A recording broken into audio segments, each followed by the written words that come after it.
Nu vil jeg vise, hvordan man vikingefletter sådan et fladt bånd. Jeg er allerede startet, og I kan se, hvordan mønstret det bliver. Til den her fletning, der har man også 5 tråde, 5 snore. Og man har dem i 2 forskellige farver, sådan så man kan se fletningen eller mønstret. På den ene side, eller på den ene hånd, der har jeg 3 snore, og på den anden har jeg 2.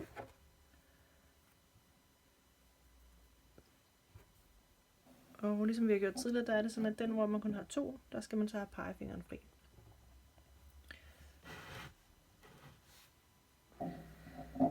Det jeg gør, det er, at jeg tager pegefingeren, og så tager jeg ind igennem den midterste, og henter den bagerste, og trækker. Ind igennem den midterste, henter den bagerste, og trækker. Ind igennem den midterste, henter den bagerste, og trækker. Og ind igennem den midterste, henter den bagerste, og trækker.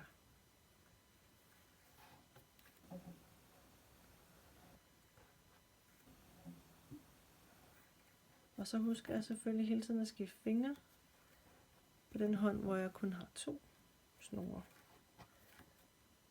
Således at jeg har pegefingeren fri til at hjælpe mig at flette med.